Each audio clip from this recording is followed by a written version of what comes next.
대종들이 음악하는 사람들에게 보내는 찬사는 그들이 듣기에 부담감이 들 정도로 대단할 때가 많습니다. 악성 베토벤 혹은 가왕 조용필, 또 가요계의 전설 남인수, 원조 황태자 남진, 가황 나훈아 등이 그렇습니다. 그리고 최고의 시인들에게는 시성이다, 대단한 문인들에게는 문호다, 그리고 기자들에게는 대기자, 스님들에게는 대선사라고 합니다. 그렇고 보면 여기 시냇가에 머물고 있는 이 엘리야는 대선지자입니다. 그는 열왕기상 17장에서 시작해서 열왕기하 2장, 그가 하늘로 승천하는 광경에 이르기까지 저 성스러운 성경에 출연하는 명실상부한 대선지자입니다. 이때 나타난 엘리야와 당시의 왕 아합은 서로의 갈등이 전형적으로 또는 극적으로 표출되고 있는데, 이 둘은 여호와 신앙과 우상 숭배 대결의 대표 선수격이었습니다. 그리고 이 시대는 두 입장의 첨예한 대립과 투쟁이 그 특징을 이루던 숨막히던 시대이기도 했습니다. 따라서 바야흐로 이 선지자가 역사의 전면에 등장하는 서곡인데, 이 암흑시대에 한 신실한 인물을 통해서 구속 역사를 관철해 가시는 하나님의 섭리와 역동성을 조명해 주고 있기 때문에 박진감이 실로 넘쳐납니다. 그래서 우리가 관심을 가지고 이 시대 상황을 조명해 보고자 합니다.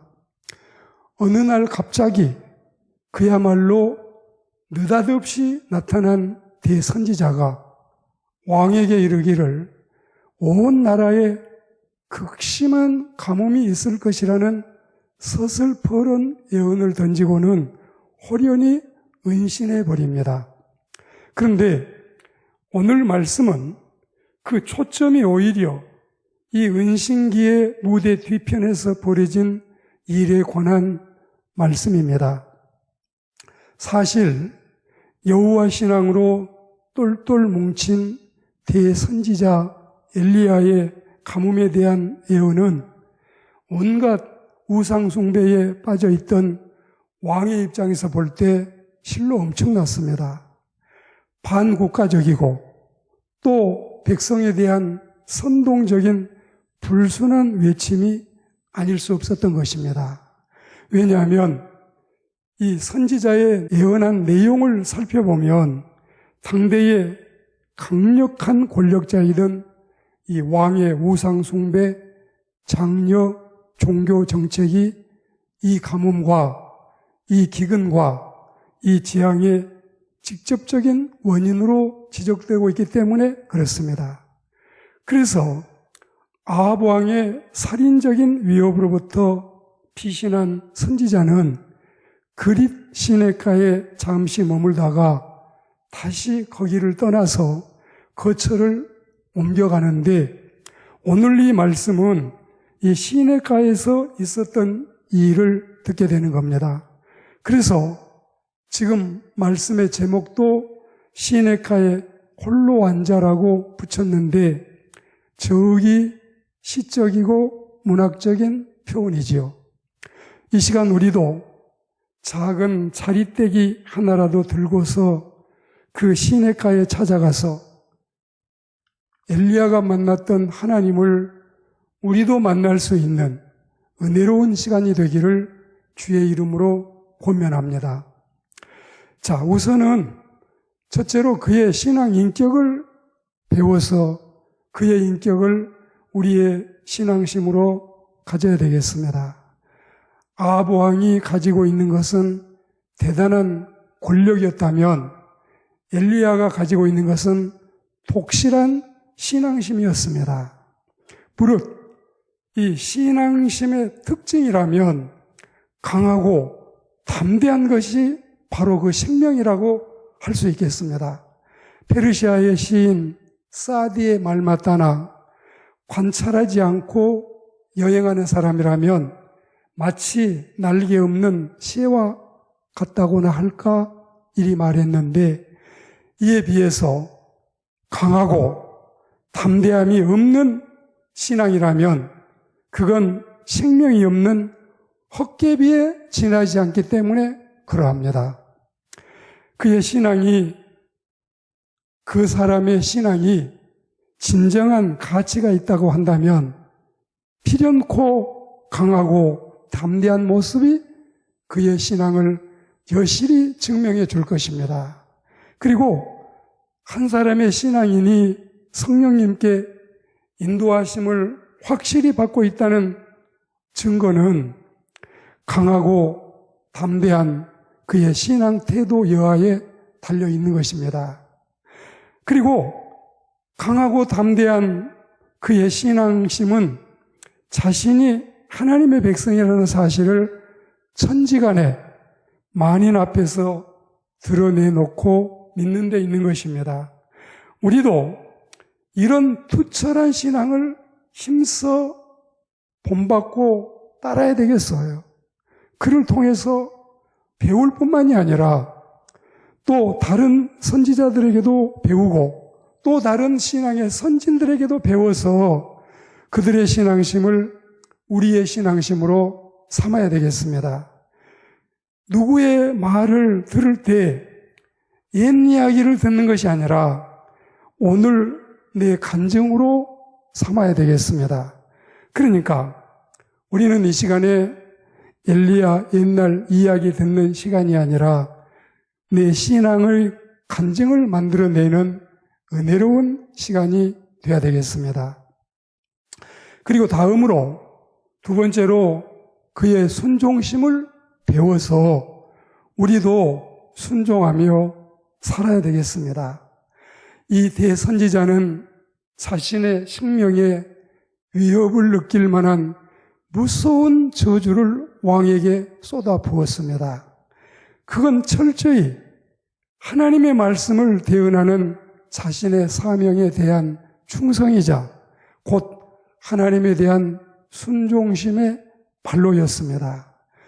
현 주소지를 떠나서 그릿 시냇가 은둔에 대한 말씀에 앞서서 그 시냇가 물을 마시라는 하나님의 말씀에 앞서서 짐승을 통해서라도 먹이시겠다는 하나님의 말씀을 듣고 요단 앞 그릿 시냇가에 머무는 모습을 보여주고 있지 않아요.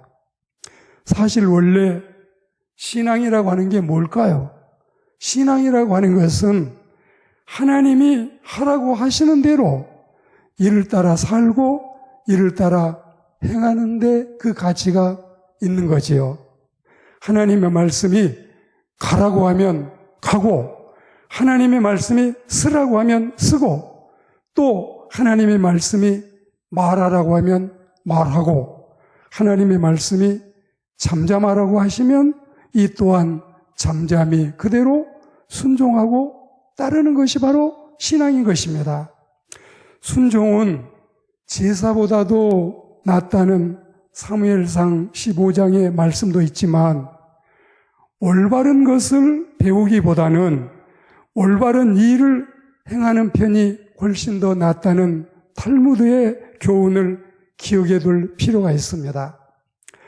대선지자 엘리야의 신앙 행적을 우리 신앙생활의 기초로 삼아야 되겠어요. 요한계시록 3장 10절 말씀에 우리가 하나님의 말씀을 지키면 하나님도 우리를 지켜주신다고 약속을 했습니다. 그러므로 우리는 하나님의 말씀을 생명보다 귀히 여기고 지키고 그 말씀을 따라 순종하는 일이 우리의 사명이요 우리의 삶의 목표가 되어야 되겠습니다.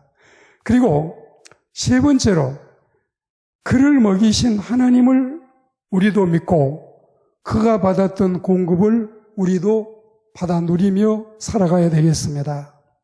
자, 여기서 까마귀라는 우리가 미처 생각지도 못했던 사건, 우리가 미처 상상해 본 일이 없는 이런 사건들을 통해서도 혹은 상상하지 못했던 들짐승이나 날짐승을 통해서도 먹이시고 입히시고 마시우게 하시는 하나님을 여실히 보여주고 있는 대목이 바로 이 장면인 것입니다. 여기는 비록 은둔지요, 도피처요, 그리고 시냇가요, 들이기 때문에 음식 조리 용품이 없지요. 음식물 저장 이 비품이 없지요. 음식을 준비하는 데 필요한 아무런 취사 도구도 갖추어져 있지 않지요.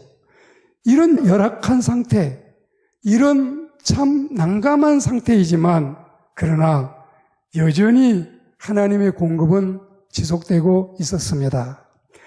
자, 꾀꼬리도 아니고 까마귀에게서 좋은 노랫가락이나 창가는 들을 수 없을지 몰라도 그 날짐승이, 그 까마귀가 서빙을 맡았는데 우선 물을 음용할 수 있었고 조찬도 석찬도 있어서 떡도 먹고 고기도 먹을 수 있어서 인체에 필요한 단백질이 채워지니 도망다니는 신세에 체력적으로도 보충이 되는 은혜로운 일이 아닐 수 없었습니다.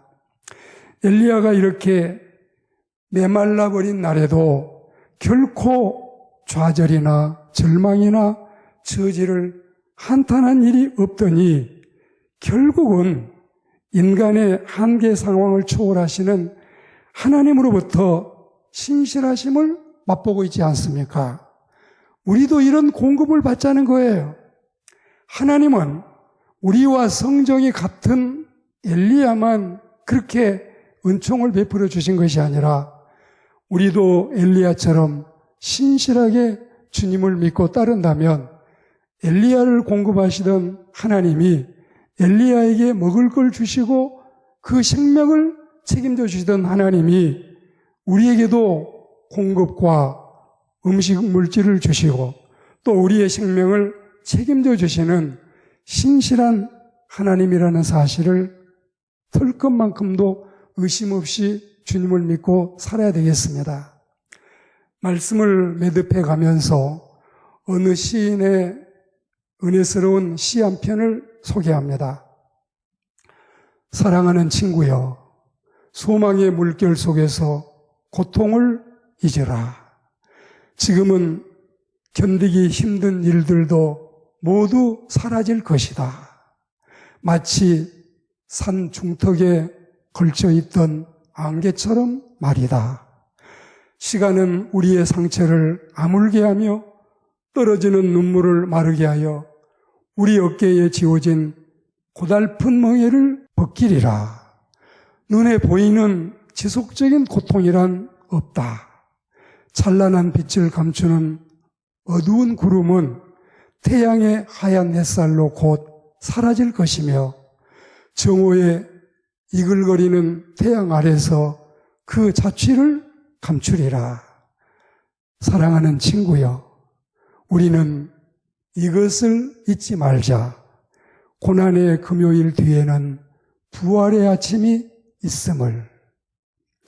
윌리엄 맥밀란의 시인데 우리 모두가 듣기에 참 은혜스럽지요. 은혜가 되지요. 순탄할 때 하나님이 하시던 그 말씀은 역경이 왔다고 해서 내 삶에 위기가 오고 고난이 오고 연단이 오고 실패가 오고 좌절스러운 일들이 닥쳐온다고 해서 결코 그것이 변하지 않으니 중요한 것은 우리의 의심이 아닌 신실한 믿음에 달려있다는 놀라운 사실입니다. 가정도 없고 가족도 없고 동료도 없고 동지도 없고 심지어는 늘 그림자처럼 붙어 다니던 사원도 보이지 않고 안락한 보금자리도 없습니다. 그리고 보람찬 사역지에 현재 놓여 있지도 않습니다. 다만 시냇가에 홀로 앉아 고독할 만한 때입니다. 그러나 하나님에 대한 신앙심, 하나님에 대한 순종심으로 이 어려운 위기를, 이 험난한 세월을 잘도 지탱하고 견디고 이겨내고 있습니다. 거뜬히 그리고 너끈히 승리하고 있습니다. 오늘 우리도 이런 신앙의 아름다움을 가지고 있는 대선지자의 모습을 본받아서 우리도 험난한 세상을 살아가면서 잊어지는 것, 잃어버려지는 것, 그리고 우리에게서 빼앗아 가는 것들이 여러 이 원수들에게 의해서 비롯되고 자행될지라도 우리 마음속에 금보다 귀한, 금보다 더 귀한 이 믿음만은 빼앗기지 말고 주님을 향한 우리의 이 신앙심이 변하지 말아야 되겠습니다.